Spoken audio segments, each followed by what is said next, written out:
నేను సింగిల్ని కాబట్టి నాకు సింగిల్ సినిమా చాలా బాగా నచ్చింది. వీడి సింగిల్ ఏంటి, పైన బట్ట కింద పొట్ట మధ్యలో తెల్లని గుట్ట అనుకుంటుర్రా. ఎందుకంటే నాకు మింగిల్ అవుదామంటే ఏ పోరి కనెక్ట్ అవ్వలేదు. 10th లో మీకు 10th నుంచే చూపించిరేడా, నేను 7th నుంచి మిస్ అవుతున్నాను. 7th 10th ఇంకా ఎందుకులే అవన్నీ చెప్పుకుంటే చరిత్ర అవుతుంది.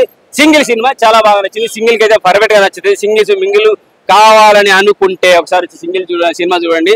ఎందుకు కావద్దు, కామెడీ కనెక్ట్ అయింది. సింగిల్ గా ఉంటే వాళ్ళకి సింగిల్ కష్టాలు ఏంటి అర్థం కనెక్ట్ అయింది. అలాగే సింగిల్ తో పాటు ఉండే వెన్నెల కిషోర్ కామెడీ కనెక్ట్ అయింది. అలాగే సింగిల్ కూడా ఎమోషనల్ గా ఫ్యామిలీతో చాలా కనెక్ట్ అవుతారు, కానీ వాళ్ళు బయటకు చెప్పుకోరు అనమాట. ఎందుకంటే ఆ బాధలు బయటకు చెప్పుకుంటారే, మా వాడు సింగిల్ గా ఉండి ఇంత బాధపడుతున్నారు అని చెప్పేసి వాళ్ళు బయటకు చెప్పుకోరు. సో ఆ బాధలు నాకు కూడా ఉన్నాయి. ఆ ఎమోషనల్ డ్రామా కావాలంటే రాజేంద్ర ప్రసాద్ గారి క్యారెక్టర్ ఎంటర్ అవుతుంది. ఆ క్యారెక్టర్ చూడండి, చాలా బాగా అనిపించేసింది. మీమ్స్ చూసినట్టు కాదు, మీమ్స్ సినిమాలో పెడితే సినిమాలో అరుపులు ఎలా వినిపిస్తే అర్థమైంది. నేను ముందు కూర్చొని అర్థం కానీ వెనక కూర్చున్న వాళ్ళంతా క్లాస్ పీపుల్స్ కూర్చొని వాళ్ళు కూడా అడిచారు పిచ్చోళ్ళక, అంత బాగా అనిపించేస్తుంది.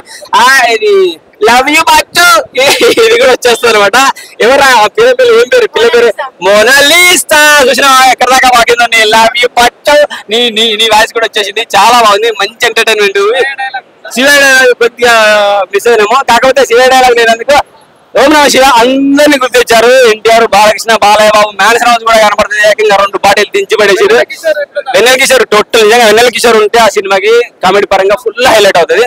మస్తు. ఆయన లేకపోతే నిజంగా కామెడీ పరంగా కొంచెం తగ్గేదేమో. కొంతమంది అంటున్నారు శ్రీ విష్ణు సినిమాలు అన్ని డబుల్ మీనింగ్ డైలాగ్ ఉంటాయి, బూతులు ఉంటాయని.